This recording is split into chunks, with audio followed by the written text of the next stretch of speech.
어려운 일 당할 때 나의 믿음 적으나 의지하는 내 주를 더욱 의지합니다. 세월 지나갈수록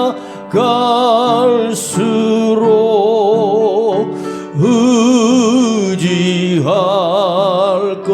것뿐일세. 아무 일을 만나도 예수 의지합니다. 성령께서 내 마음에 밝히 비춰 주시네.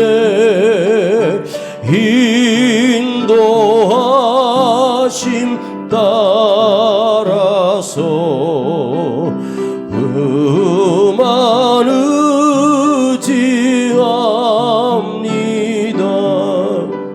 세월 지나갈수록 의지할 것뿐일세.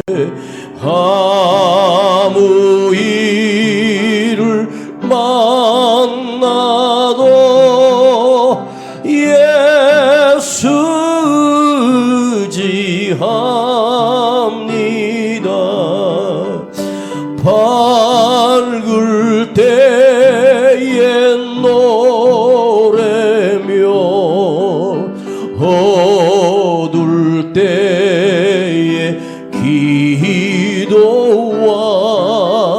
위태할 때 도움을 주께 간구합니다. 세월 지나갈수록 의지할 것뿐일세. 아무 일을 만나도 예수 의지합니다. 생명 있을 동안에 예수 의지합니다.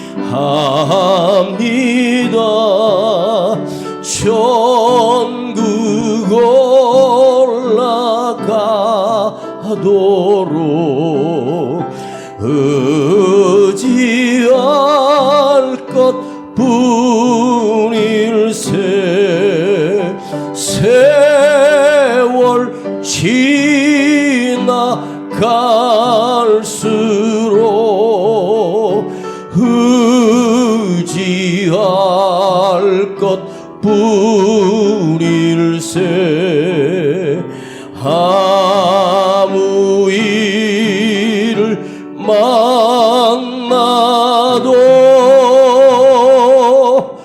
예수 의지합니다. 아버지 하나님, 오늘도 수요일 밤에 우리를 불러주심을 감사드립니다. 오늘도 주님을 만나게 하시고 주의 말씀을 경험하게 하시고 주의 말씀이 우리 심령에 들려질 수 있도록 우리 마음을 움직여 주시고 내 마음을 열어 진리의 말씀을 담을 수 있게 하여 주시고 진리의 말씀이 내 안에서 모래 위에 부은 물처럼 사라지는 것이 아니라 머금게 하시고 담게 하시며 남아있게 하셔서 우리의 삶의 그 말씀의 능력으로 또 이겨나갈 수 있도록 은혜를 도하여 주옵소서. 주님께 영광된 예배를 올려드립니다. 홀로 영광받아 주옵소서. 우리 구주 예수 그리스도의 이름으로 기도하옵나이다. 아멘. 자, 우리 요한복음 11장 계속 묵상합니다. 오늘은 17절, 요한복음 20장 17절입니다. 요한복음 20장 17절입니다.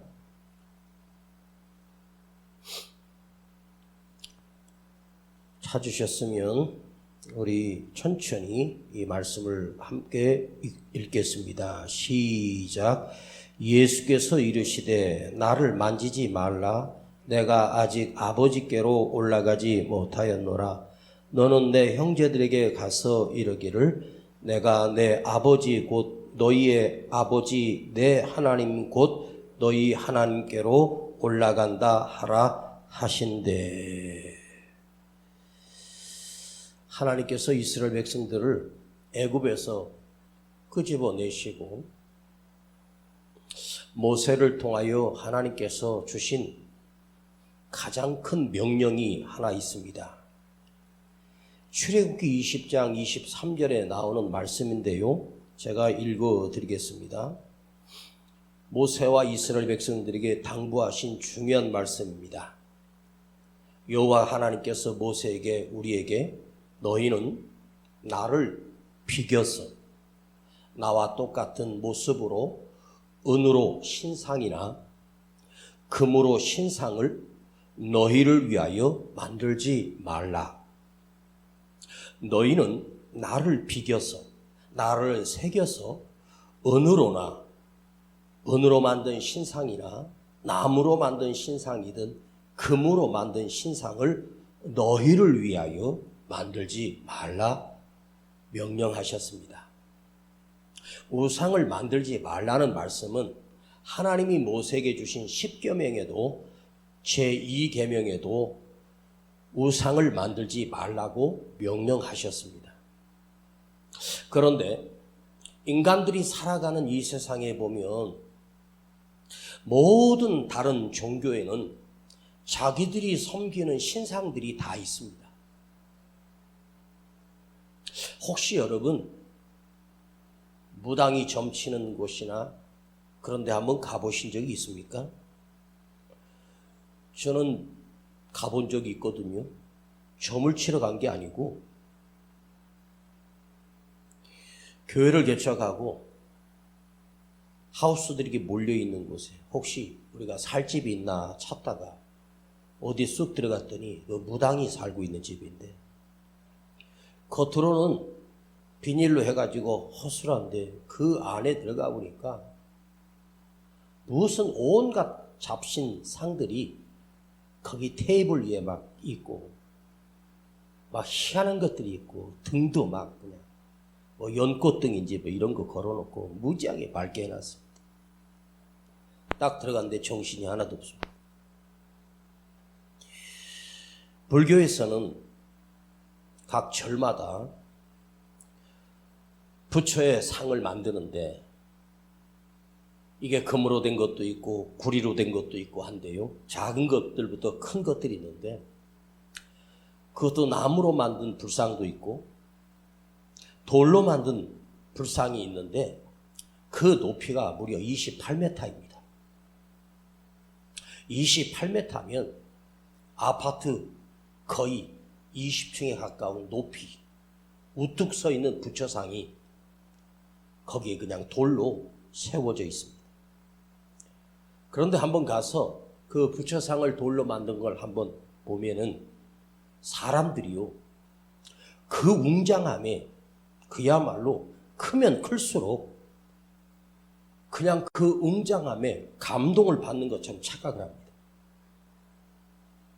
그 석가상을 왜 그렇게 크게 만듭니까? 그냥 들은 얘기인데 그 석가상을 만드는데 그 돌을 다듬는 석공들이 300명이서 3년 6개월을 걸쳐서 그걸 만들었답니다. 한꺼번에 못 만들고 그 돌을 갖다가 다리부터 여기까지 붙이는 거예요. 그걸 만들어서 이렇게 세울 때 엄청난 크레인이 그 위에다 올릴 때 그 무게가 수백 톤 되지 않습니까? 그걸 세워놓습니다. 사람들은 그곳에 가면 마치 경외심을 느끼는 것처럼 착각을 해요. 그게 재료가 뭐죠? 돌이에요. 그 재료가 뭐예요? 나무잖아요. 세상에 널브러진 게 돌이고 세상에 널브러진 게 나무 아닙니까? 그걸 사람이 조각을 하고 석공이 정을 찍어서 만들었습니다. 자, 우리 하나님은 당신의 형상을 절대로 새기거나 만들지 말라고 명령하십니다. 이 이유가 무엇일까요? 그것은 우리 하나님께서 우리를 정말로 사랑하시기 때문에 당신의 모습을 신상으로 만들지 말라고 하나님이 말씀하신 거예요. 자, 이 우주 만물을 누가 만드셨습니까? 하나님께서 만드셨습니다. 이 우주 만물, 우리가 사는 이 지구라는 별은 우주에 비해서 한 점도 안 됩니다. 은하계에는 태양계가 수십 개가 있지 않습니까? 은하계를 넘으면 다른 것들이 있어요.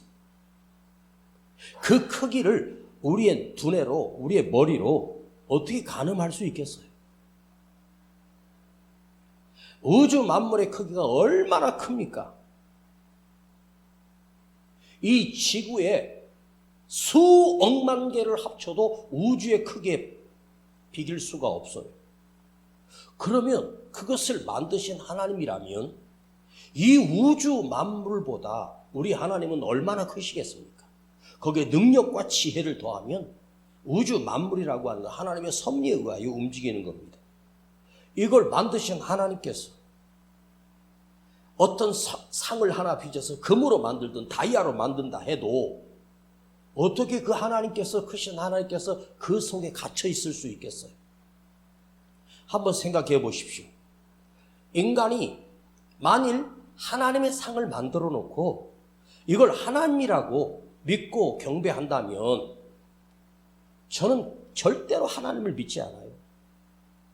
왜냐하면 하나님이 내 눈에 보일 정도라면 내 눈에 보이는 하나님은 나와 똑같은 거예요.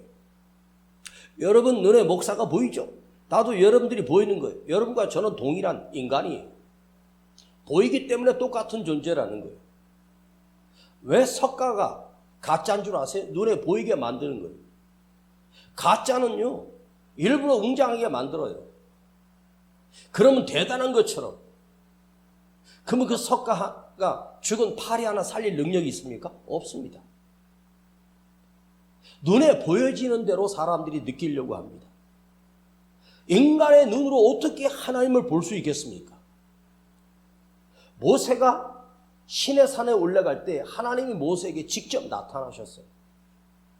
그런데 사람이 하나님을 직접 보면 녹아 불에 타서 사라져요. 그 의 앞에 죄인이 서면 녹아서 사라져요. 용광로 속에 사람이 들어가면 그냥 녹듯이 하나님 눈에 사람이 서면 그냥 죽는 거예요. 그래서 하나님께서 그 엄청난 시내산에 모세를 만나실 때 모세를 살리시려고 당신의 손으로 모세를 덮으시고 지나십니다. 그 하나님을 만났던 모세 얼굴이 광채가 났는데 이스라엘 백성들이 모세 얼굴을 쳐다보지를 못해요. 얼마나 대단한 빛이 나는지. 그래서 그 얼굴 수건으로 덮고 백성을 만난 출애굽기에 나오는 사건이에요. 여러분, 눈에 보인다면 그건 하나님이 아니에요. 우리가 눈에 보이는 하나님이라면 하나님을 절대로 만날 수가 없어요. 눈에 보이는 하나님이라면 우리는 하나님을 알 수도 없어요. 믿어도 안 되고 믿을 수도 없어요. 불교의 석가상이 왜 가짜입니까? 사람이 만들었기 때문입니다. 석가상을 금으로 만들든 은으로 만들든 동으로 만들든 나무로 만들든 돌로 만들든 그건 사람이 만든 거예요. 그러면 석가상을 만든 사람이 훨씬 더 위대한 거예요. 그 상 자체가 중요한 것이 아니라. 여러분, 인간이 로켓을 쏴서 달을 갔다 오고 화성을 갔다 오고 하지 않습니까? 그런 사람이 뭘 못 만들겠습니까? 여러분이 쓰고 있는 핸드폰에 선도 연결되지 않았는데도 전화가 울릴 수 있고 정보를 확인할 수 있고 보고 싶은 걸 다 볼 수 있는 그런 시대예요. 거기 기지국에서 온 전파 때문에 가능한 거예요. 이게 사람의 기술이란 말이에요. 무선으로 모든 걸 조종할 수 있어요. 사람의 기술은 엄청나게 발전했습니다. 그러나 사람보다 더 약한 존재가 없는 게 인간이에요. 사람의 기술은 대단합니다. 사람의 능력으로 신을 만들 수 있다. 그러면 그 만든 신상은 가짜이죠. 왜? 사람이 만들었기 때문에. 그러니까 그 형상을 만들어서 사람을 미혹시키고 현혹시키고 하는 것은 인간은 세상의 대사기극이에요. 거기에 사람들이 속고 있어요. 하박국서에 있는 말씀을 제가 읽어드릴게요. 하박국 선지자가 이렇게 하박국서에 이렇게 기록했습니다. 새긴 우상은 새겨 만든 자에게 무엇이 유익하겠느냐? 새겨 만든 자에게 무엇이 유익하겠느냐? 부어 만든 우상은 거짓 스승이라. 말하지 못하고 듣지도 못하고 알지도 못하는 우상을 의지하니 너희에게 무슨 유익이 있겠느냐? 그 속에 생기가 없느니라. 나무로 만든 신상에 생기가 있습니까? 말을 할 줄 압니까? 들을 줄 압니까? 그런데 그 부처상에 가서 사람들이 촛불 켜놓고 돈 바치면서 손바닥이 부서지도록 빌면서 복을 기원합니다. 사람이 만든 그 돌로 만든 부처상이 그 사람이 비는 그 복을 들어줄 리도 없고 자기 만족으로 끝나는 거지. 여러분, 왜 하나님이 우리에게 우상을 만들지 말라고 명령하셨을까요? 우리 하나님께서 살아계시는 영으로 계시는 하나님을 우리에게 만나주시기 위하여 신상이나 새긴 우상을 만들지 말라는 거예요. 우리가 믿음이 진실한 믿음이고 우리의 그 믿음이 신실한 믿음으로 이루어지는 길은 우리 안에서 나도 모르게 만들어 놓은 우상에 빠지는 것을 두려워해야 되고 우리 안에 있는 그 우상을 점점 더 우리 안에서 깨트려 나가야 하는 것이 신앙생활의 본질입니다. 우리는 새긴 우상으로 하나님을 믿지 않지만 우리가 보이지 않는 우상을 스스로 만들어요. 여러분이 하나님의 자녀라고 하면서 자기만의 세상에 갇히고 자기만의 박스 속에 갇혀 그러면서 어떻게 사냐면 느낌으로 살려고 하는 사람이 의외로 많아요. 고정관념, 선입관. 아침에 신발을 신는데 신발이 쑥 들어가는 날은 하루 종일 운수가 좋은 날이고 재수 좋은 날인데 그날 딱 신는데 이게 뒤꿈치가 접혀. 에이, 오늘 재수 없는 날이네. 자기가 만들어. 아니, 그게 굽히면 손가락 넣어가지고 펴서 신으면 되잖아. 가게를 운영하는 집사가 아침에 첫 손님이 왔는데 외상을 해. 그러면 뭐라고 말하니? 에이, 오늘 하루 종일 재수 없겠다. 진짜 그날 장사가 안 돼. 신기하게. 그건 하나님 만드시는 게 아니에요. 내가 만든 거야. 그런 말도 있어요. 여자들이 속옷을 빨간 옷을 입으면 일이 술술술술 잘 풀린대요. 그래가지고 빨간 속옷을 만든 마케팅을 이용해가지고 속옷을 빨간 옷으로 만들어서 팔아먹는 사람들이 있어요. 중국에서 온 거죠.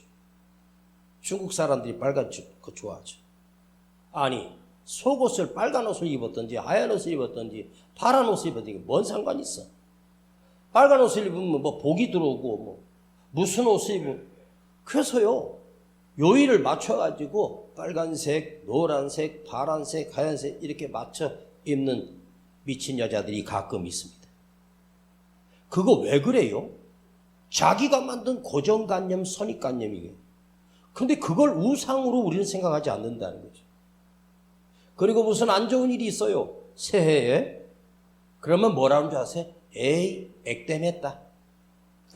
액땜을 했대. 그리고 이제 잘 될 거야. 액땜이란 말도 우상 아닙니까? 자기 생각으로 내가 경험했던 하나님, 내가 경험했던 하나님의 은혜, 그 안에 우리가 자기도 모르게 갇혀버려. 겉으로 보여지는 외적 우상도 있지만 내 안에 내가 스스로 만들어 놓은 우상이 있어요. 여러분, 손톱을 깎든 발톱을 깎든 새벽이든 밤이든 낮이든 아무 때나 길면 깎으면 돼. 우리 옛날에 우리 어머니는 저녁에 손톱 못 깎겠어요. 이빨을 뽑으면 그걸 지붕에다가 던져야 돼. 왜 그 짓을 했는지 몰라. 예수를 믿는다는 우리 대한민국에도 유교나 불교에서 온 그 우상들이 우리 마음속에 그대로 남아있어. 그래서요, 제일 골치 아픈 게 뭐냐면 오래 산 나이 드신 어르신들을 보면 옛날에 어떤 풍습이나 이런 걸 굉장히 중요하게 여겨서 그런 걸 조심합니다. 그러지 마요. 그 우상입니다. 우리 하나님은 그렇게 음지에 숨어서 역사하는 하나님이 아니에요. 우리 하나님의 영은 빛이에요. 밝아요. 어둡지 않습니다. 응? 내가 이걸 이렇게 하는데 자기가 우상이라고 생각하지 않아.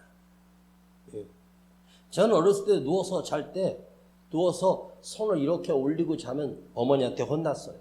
부모 일찍 죽는다고. 아버지가 일찍 돌아가셨는데 내가 여기다 이렇게 얹고 자서 우리 아버지 일찍 돌아가셨나. 응?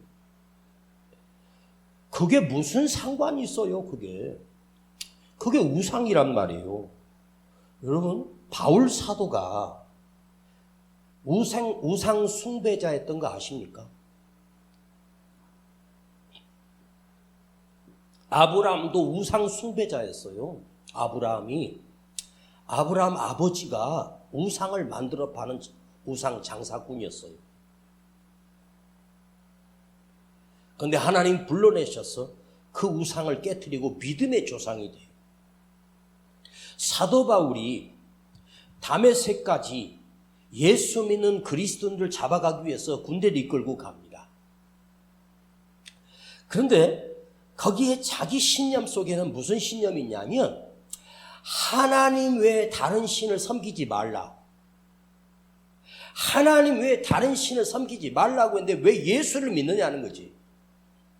예수는 우상이라고 생각한 거예요. 사도 바울은 예수님을 하나님의 아들로 인정하지 않았어요. 어떻게 인간이 예수가, 사람인 예수가 하나님의 아들이 될 수 있느냐. 자기 신념에 사로잡혀 자기 신념과 배움을 신봉하는 사람이에요. 나는 오직 여호와 하나님만 믿는다. 예수를 믿는다는 건 용납할 수 없다. 저 이단 족속들을 죽여야 된다. 그렇게 생각했습니다. 그런데 메시아 그리스도를 보내주신다는 데에 대해서 인간 예수를 믿지 않았어요. 하나님의 아들은 영으로만 와야 된다고 생각한 거지. 근데 하나님의 아들이 육을 입고 오지 않으면 우리를 구원할 수가 없어. 그가 다메섹 길에서 예수님을 만난 후에 사도 바울은 우상에서 벗어나게 됩니다. 진리의 말씀을 전하는 도구가 되고 주님을 위해서 순교하기까지 복음을 전한 사람입니다. 근데 그 사도행전 9장에 바울이 예수님을 만났던 장면을 다시 읽어보면서 제가 느낀 게 하나 있어요. 예전에는 몰랐는데 왜 주님께서 바울을 위대한 사도로 쓰시려면 부활하신 그 몸으로 바울을 만나주시면 되잖아. 근데 주님은 그렇게 만나주지 않았어요. 빛으로 만나주셔요. 그것도 어두울 때가 아니라 가장 밝은 정오 시간에 햇빛이 땡땡 내려치는 그곳에 주님의 빛이 사도 바울에 비치면서 그가 눈이 멀어버려요. 신기하지 않습니까? 인간의 모습으로 예수님이 나타나셔서 바울을 설득한다면 그가 믿겠습니까? 내가 이걸 믿어야 되나 말아야 되나 더 혼미하고 헷갈렸을 수밖에 없어요. 사람의 모습으로 나타나면 이게 헷갈립니다. 여러분 눈에 보이는 것에 속지 마세요. 마술사들 한번 보세요. 여러분 마술이라는 거 한번 보세요. 없던 게 손에서 갑자기 나타나지 않습니까? 빨간색인데 싹 지나가면 파란색으로 바뀌고 그 사람의 능력이 아니에요. 속임수잖아요. 응? 그게 우리가 모르는 속임수가 엄청 많아요. 마술의 그 어떻게 하는 걸 과정을 알고 나면 허탈없이 나요. 여러분 손이 눈보다 훨씬 더 빨라요. 우리 눈으로 눈 깜빡을 이렇게 보고 있어도 저기 빨간색 바뀌네. 저기 사라져 버렸네. 갑자기 꽃이 나오네. 다 속임수예요. 마술사 중에 진짜 능력을 가진 사람이라면 제가 제 인생을 다 걸 수 있어요. 이 세상에 여러분 그 옛날에 이스라엘에서는 유리겔라가 수저를 이렇게 비비면 수저가 뚝 떨어졌잖아요. 그 마술입니다. 저도 그거 할 줄 알거든. 아주 쉬운 거야. 그 부분에 철로 됐는데 철 성분에 손이 닿으면 녹는 철 성분이 있어요. 그거로 붙여놓은 거야. 그러니까 이 세상에 능력은 우리는 없어. 기술은 있을지 몰라. 학식은 있을 줄 몰라. 그러나 인간이 사람으로 나타나면 절대로 하나님으로 믿을 수가 없어. 바울같이 똑똑한 사람이 인간의 모습으로 나타난 예수님을 봤다면 정말 믿어야 하는가? 나와 똑같은데. 더욱 헷갈리는 거야. 미혹된다는 말이 있습니다. 그 혹자라고 하는 한문을 보면 마음 심자 위에다가 죽을 사자가 있어요. 마음이 죽어버린 거야. 혹해버린 거야. 마음의 생각이 판단력이 부족해지니까 그냥 다 믿어버린 거예요. 보이는 대로 믿고 들리는 대로 믿으면 안 돼요. 여러분 세상의 목사가 설교라고 하는 도구로 사람들을 미혹하기가 가장 쉬워요. 그래서 목사가 교주되는 건 순간이에요. 그 목사는 언제나 하나님의 말씀을 바르고 정직하고 진리로 가르치지 아니하면 내가 먼저 죽고 하나님도 버림받게 돼요. 그래서 저도 말씀을 풀면서 굉장히 고통스러워. 이걸 지키려고. 여러분에게 제가 설교 잘하는 목사로 비춰주는 건 나 원하지 않아.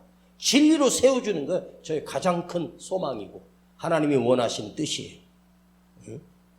무언가 홀려서 고정돼서 아무것도 안 보입니다. 진짜 그래요. 정말로 홀리면 아무것도 안 보여. 홀리면요 죽은 사람이요 귀신 대하고 진짜 나타난 것처럼 보여요.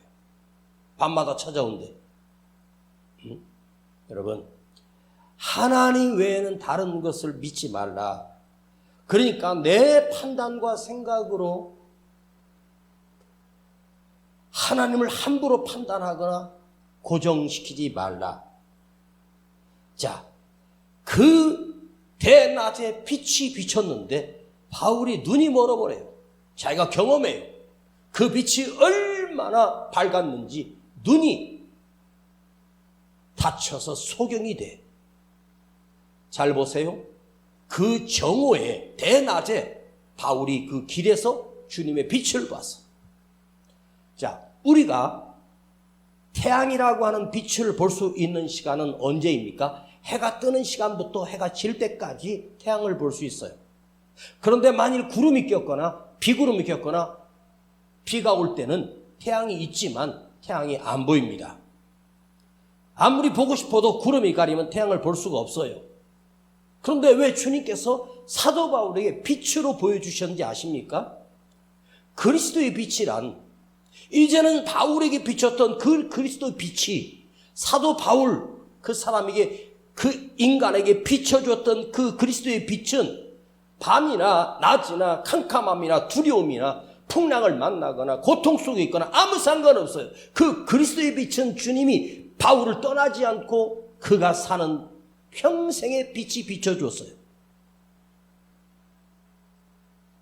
여러분, 우리도 태양을 보고 싶으면 낮에만 봐야 되는데 구름 낀 날 못 봐요. 그러나 예수 그리스도의 빛은 내가 캄캄함 속에 있어도, 내가 어둠 속에 있어도, 내가 두려움 속에 있어도, 내가 무슨 일이 있든지 그 빛은 나를 떠나지 않고 영원히 나에게 비춰주는 빛이에요. 그게 바로 성령님이에요. 캄캄해도 상관없어. 이걸 바울이 경험합니다. 그 후에 바울은 자기 인생을 주님께 다 드려버립니다. 그리고 주님도 그와 함께 하셨고 그와 동행해 주셨습니다. 그 사도 바울이 보았던 빛은 바울만의 빛이 아닙니다. 영으로 함께 하시는 주님은 오늘도 나의 주님이시 되시고 나의 빛이 되어주시고 나의 성령님이 되어주셔요. 자, 부활하신 주님은 처음 만난 마리아를 만나요. 무덤 앞에서. 지난주에 말씀드렸죠? 동산직인 줄 알고 누가 예수님의 시신을 가져갔냐고 했더니 주님께서 나타나셔서 마리아야 이렇게 부르십니다. 다정하게 부르십니다. 많이 들었던 음성입니다. 마리아에게 불러주신 주님의 그 음성을 마리아는 잊지 못하고 마리아야 하는 순간 주님인지를 알게 됩니다. 눈이 떠졌습니다. 자, 오늘 17절을 보십시다. 예수께서 이르시되 나를 만지지 말라. 내가 아직 아버지께로 올라가지 못하였노라. 부활하신 주님이 막달라 마리아를 처음 만났어. 이 땅에서 부활하실 때 예수님을 눈으로 직접 목격했던 사람이 막달라 마리아입니다. 그런데 주님이 마리아에게 나를 만지지 말라. 나를 만지지 말라. 이걸 한번 생각해 봐요. 막달라 마리아가 예수님의 시신에 향유를 발라드리러 왔다가 시신이 없어진 걸 알고 통곡하고 울고 있을 때 천사들이 왜 우느냐고 책망하시면서 울지 말라고 합니다. 그때 주님이 그 막달라 마리아에게 친히 부활하신 몸으로 나타나셨습니다. 그리고 그가 예수님인 것을 확신한 후에 마리아는 그냥 가만히 서 있었을까요? 펄쩍펄쩍 뛰면서 얼마나 주님을 사랑했던 마리아 아닙니까? 주님을 붙들고 얼싸안고 춤을 추면서 기뻐하고 매달려서 이게 사실입니까? 주님의 몸을 만지면서 또 확인하고 또 하는 거예요. 만지지 말라 이것은 내가 아직 완전히 부활하지 못했기 때문에 만지면 안 돼가 아닙니다. 나를 붙들고 늘어지지 말라. 이것이 다가 아니다. 마태복음을 읽어보면 부활하신 주님을 만난 제자들이 주님 발 앞에 엎드려 주님의 발을 붙들고 있습니다. 그러나 거기선 주님이 거절하지 않았습니다. 붙잡지 마라. 매달리지 마라. 그 이유를 말씀하시는데 아직 내가 아버지께로 올라가지 못했기 때문이라고 말씀합니다. 이 말은 주님이 그 몸으로 승천하신다는 것을 예고하는 말이에요. 마리아는 너무 기뻐서 펄쩍펄쩍 뛰면서 주님을 막 붙들고 있습니다. 저 같아도 그럴 것 같아요. 얼마나 기쁘겠습니까? 죽은 예수님이 살아서 내 앞에 왔다면 이건 뭐 얼음이 되든지 조금 후에는 펄쩍펄쩍 뛸 거예요. 마리아가 왜 이런 행동을 했을까요? 내가 다시는 주님을 놓지 않겠습니다. 내가 다시는 주님을 떠나지 않겠습니다. 그리고 주님을 붙들고 막 춤을 추고 막 매달리고 있어요. 만지지 말라. 내가 아버지께로 아직 올라가지 못했다. 이 말은 내가 너와 영원히 함께 할 거니 걱정하지 마라. 내가 너를 떠나지 않을 거야. 보이는 몸을 가지고 내 육체를 가지고 나를 믿지 마. 내가 아버지께 올라가야 돼. 보이지 않는 상태가 될 거야. 그때도 너는 믿어야 돼. 보여지는 사람으로 믿지 마. 그리고 주님이 17절에 너는 내 형제들에게 가서 이르되 내가 아버지 곧 너희 아버지 내 하나님 곧 너희 하나님께로 올라간다 하라. 신기하죠. 내가 부활했다고 하지 마라. 내가 부활했다고 가서 알리지 말고 내가 하나님께로 올라간다고 하라. 여러분, 주님이 제자들과 부활해서 함께 있는 시간은 4시간이 아니에요. 4일도 아니에요. 무려 40일 동안 예수님이 제자들과 동고동락하시다가 올라가셨어요. 40일입니다. 한 달하고도 열흘이나 있었어요. 앞으로 40일 뒤에 이루어질 일을 지금 말씀하시는 거예요. 내가 하늘로 올라간다. 부활한 것을 알리라고 하지 않고 하늘로 올라간다. 마리아는 너는 사람 제자들에게 가서 내가 하늘로 올라간다는 것을 알리라. 부활하셔서 다시 올라간다. 지금 주님이 왜 마리아에게 이렇게 말씀하셨을까요? 이 말씀을 하지 아니하셨다면 마리아 또한 예수님이 다시 살아난 몸이 마리아에게 평생 자기 우상이 될 수밖에 없는 거예요. 여러분들이 부활하신 예수님을 내가 직접 봤으면 좋을 거라고 생각하지만 여러분, 그것이 나의 우상이 될 수 있어요. 한 번 경험했던 치유의 은혜, 한 번 경험했던 기적, 거기에 매여 있는 사람 많아요. 그때 내가 이런 응답을 받았고 그것만 매여 있어 멈춰 있습니다. 마리아는 우리 주님을 육신을 뛰어넘어 시간과 공간을 초월하시고 온 세상을 품고 계시고 영이신 예수 그리스도를 인격적으로 만나게 해주시기 위하여 내가 하늘로 올라간다. 그러나 너를 떠나지 않아. 여러분, 누가 그럽디다. 요 강단에 여기 십자가가 있잖아요. 이거 플라스틱이에요. 여기 LED 등 만들라고 전기 꽂아놓은 거거든요. 누군 그러더라고요. 스크린을 이렇게 악보 띄우려고 이렇게 내려놨는데 그거 안 올리고 설교하니까 십자가가 안 보여가지고 속상하다는 말이에요. 여러분, 우리 한국교회에 문제가 하나 있어요. 마치 십자가 형상이나 십자가 틀이 있으면 주님이 함께하는 걸로 알아요. 그리고 성도들 가정에 가면 십자가 걸어두고 있는 가정들도 많아요. 믿음 무지하게 좋아 보이죠. 뭐 예수님 사진 같은 거 걸어놓고. 그거 솔직하게 말할게요. 우상이에요. 그냥 이건 폼으로 그냥 불 다 껐을 때 약간 앞에 밝게 하려고 한 거지. 보이는 십자가가 아니에요. 보이는 십자가가 여기 예수님 매달렸으면 내가 이걸 신성시하겠지. 여기 매달린 거 아니야. 통나무 십자가야. 그냥 상징성이지.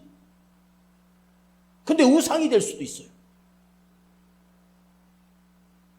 여러분, 십자가가 뭐죠? 나를 죄에서 구원하신, 내 생명을 살리신 사형틀이 십자가예요. 그 십자가에 수많은 강도들이 죽었어요. 그러나 그 강도들이 수만 명이 죽어도 그 십자가는 저주의 십자가예요. 예수님이 죽으시면서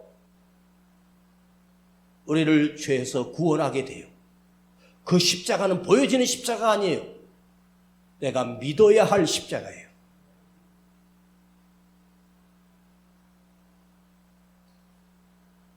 우리는요, 고정관념이 많아요. 자기만의 고정관념이 있어요. 고집 센 사람들은요, 그거 있어요. 아, 절대 안 된다. 못 쓴대. 내가 체험한 신앙도 중요해. 그런데 그 체험한 것에 갇혀버려. 그게 전부야.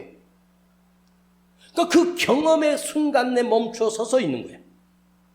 신앙이, 믿음이 커지는 것이 아니라 그때 경험했던 그 한 번의 체험 안에 딱 갇혀버려. 그걸로 모든 것을 판단하지. 왜냐하면 사람마다 다 경험한 게 다 달라요. 어떤 사람이 자기 주관적인 체험에 어제 주님이 나에게 이렇게 말씀하셨고 하나님 이렇게 말씀하셨고 그 사람이 그러면 그러려니 해요. 뭘 내가 하나님한테 뭐 음성을 들었고 어쩌고. 그건 그 사람이 그렇게 했으면 끝나는 거지. 나는 그 음성을 들은 적이 없어. 그런데 그렇게 음성을 들었대요. 저는 하나님의 음성을 어떻게 듣는 줄 아세요? 깨닫는 거예요. 깨닫는 거. 말씀을 읽다가 깨닫는 거. 은세야 이렇게 부릅니까? 하나님이 이미 말씀으로 우리에게 다 응답해 주셨고 말씀해 주셨어요. 이 말씀 속에 하나님 말씀이 들어있는데 뭘 또 은세야 또 불러요. 꿈속에서 착각할 수도 있겠지만 하나님의 음성이 여러분 들려야지 믿음이 좋은 게 아닙니다. 거기에 우상이 갇히지 마요. 하나님 음성이 나에게 들리면 우리 귀청은 찢어져요. 죽어요. 내가 과거에 체험했던, 내가 과거에 믿었던 체험, 거기에 딱 고정화되어 있어. 그러니까 지금 찾아온 고난 앞에서 무너지고 낙심하고 낭망하고 그냥 무너져 버립니다. 주님이 나를 버리셨답니다. 여러분, 물이라고 하는 건 흘러갈 때 물입니다. 이걸 막아버리고 물을 멈추게 하면 그때부터 그 물은 썩기 시작합니다. 가둬진 물은 반드시 썩어요. 천천히 썩어요. 땅 아래서부터 썩기 시작합니다. 시간도 마찬가지예요. 시간은 절대로 인간의 힘으로 멈출 수가 없어요. 시계의 배터리를 빼면 그 시계는 멈출 줄 몰라도 그 배터리 뺐다고 시간이 멈추는 게 아니라 시간은 가는 거예요. 시간은 어떻게 인간이 멈추게 할 수 있어요? 해가 지는 걸 사람이 멈추게 할 수 있어요? 없어요. 모든 건 흘러가게 돼 있어요. 만약에 여러분 모든 사람이 그 시간이 흘러가고 있다면 그 사람은 살아있는 사람이고 그 사람에게는 시간이 멈췄다는 말은 그 사람은 죽었다는 말이에요. 여러분이 죽는 순간 나의 시간은 멈추는 거예요. 앞으로 나아가야 된다는 거예요. 살아있다는 말은. 살아있다는 것은 시간이 흘러가듯 나도 거기에 순응해서 같이. 그런데 멈추지 말아야 돼. 앞으로 나아가야 돼. 말씀을 들으면서도 이 말씀을 깨닫고 알아야 되고 자기 생각과 경험으로 고정관념 시키지 마세요. 말씀을 함부로 해석하고 왜곡하지 마세요. 우리는 매일매일 내 안에 우상을 깨트리고 내 고정관념을 깨트리고 내가 부서지고 낮아지고 겸손해져야 하나님의 말씀이 보여요. 지금 내 믿음으로 만족하지 마세요. 그건 좋은 믿음 아니야. 끊임없이 말씀 앞에 내가 깨지고 내 삶이 변화되지 아니하면 그 사람 믿음이 발전하는 것이 아니에요. 아직도 그 승질머리 가지고 살면 그 사람 믿음이 아니야. 예수 닮아가야 돼. 그렇지 않고는 우리의 믿음이 발전하는 것이 아닙니다. 왜 마가가 왜 마리아가 왜 다시 사신 주님을 보고도 동산지기로 착각했습니까? 잘 봐요. 예수님의 시신이 무덤 속에 그대로 누워 있어야 된다는 자기 생각이에요. 향유를 발라 들어갔을 때 그 시신이 그대로 누워 있었어야 돼요. 그게 마리아의 자기 고정관념이에요. 죽으시고 장사된 것까지 마리아 두 눈으로 똑바로 봤어요. 마리아는 당연히 무덤에 갔을 때 그 무덤 안에 누워 있어야 할 예수님의 시신이 없어져 버린 거예요. 이게 뭐죠? 내가 본 것, 내가 경험했던 것이, 내가 아는 것이 우상이 되어 주님이 다시 살아나면 안 된다는 거죠. 부활한다는 사실을 까맣게 잊어버리고 거기 당연히 누워 있어야 된다고 생각했어야 되는데 안 누워 있고 사라진 거예요. 그럼 주님이 그 시신이 그 무덤에 누워 있었으면 어쩔 뻔했어요. 우리는 구원받지 못합니다. 오늘 말씀을 잘 들으세요. 주님은 오늘 우리에게 지금도 우상을 만들지 말라고 하십니다. 박스 안에 갇히지 마세요. 끊임없이 더 큰 주님의 은혜를 경험하고 그 은혜 속에 살고 말씀도 받아들이고 더 깊이 들어가세요. 난 이제 이 정도면 됐다? 아닙니다.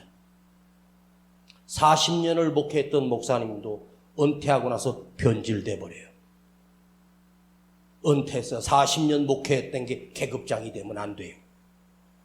우리는 끊임없이 내 시간이 멈출 때까지 진리의 말씀 안에 내가 더 들어가고 깨닫고, 내가 모르는 것을 깨닫게 하시고 알게 하신 것을 감사하십시오. 목사님이 더 깊은 설교를 준비하고 애를 쓰는 이유가 있습니다. 그 이유는 무엇입니까? 어디 가든지 누가 봐도 이은세 목사가 대한민국에서 설교자 가운데 탁월하다고 사람들이 인정해 줍니다. 제가 그걸 인정할 줄 아십니까? 인정 안 합니다. 나는 아직 멀었어. 나는 부족한 게 많아. 더 하나님의 깊은 말씀은 끝이 없어. 내가 그것을 아직 보지 못했다면 더 기도하고 깨닫게 하시고 알게 하셨어. 내 시간이 멈추는 날까지 우리 성도들과 진리의 말씀을 함께 나누다가 주님 앞에 가는 것이 목사의 간절한 소원입니다. 우리 모두가 마찬가지입니다. 자기 생각에 갇히지 마세요.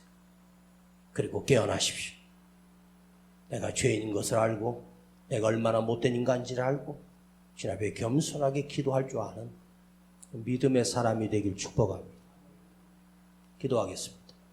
아버지 하나님, 주여 우리를 긍휼히 여겨주시고 불쌍히 여겨주시옵소서. 만일 주님이 무덤에 갔을 때 마리아 눈에 시신을 보았다면 어찌 될 뻔했습니까? 주님, 그러나 우리 주님은 다시 살아나셨고 부활하셨고 그 앞에 나타나셨습니다. 만지지 말라 하신 주님의 의도를 우리가 알게 하시고 우리 안에 우상을 끊임없이 타파하게 하시고 우상을 없애버리게 하시고 내 잘못된 생각에서 벗어나게 하시고 깨어나게 하여 주옵소서.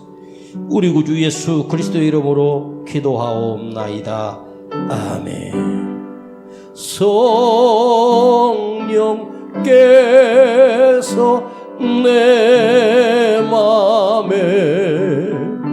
밝히 비춰 주시네. 인도하심 따라서 주만 의지합니다. 세월 지나갈수록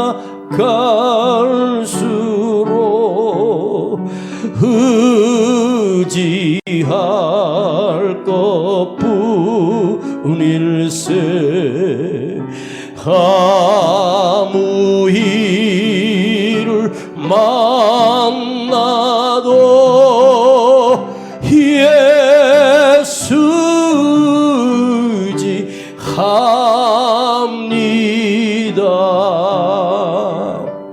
오늘 우리의 관념이나 우리의 생각의 고정의 틀에서 내가 벗어나게 하시고 진리 되신 주님을 만나게 하시고 주님을 우상으로 새겨서 그 우상을 보는 것이 아니라 살아계신 하나님을 믿게 하시고 살아 역사하시는 하나님을 느끼며 살게 하여 주옵소서. 내 속에 우상을 깨트리게 하시고 내가 진리의 삶으로 변화되게 하여 주옵소서. 주여 부르고 기도합니다. 주여.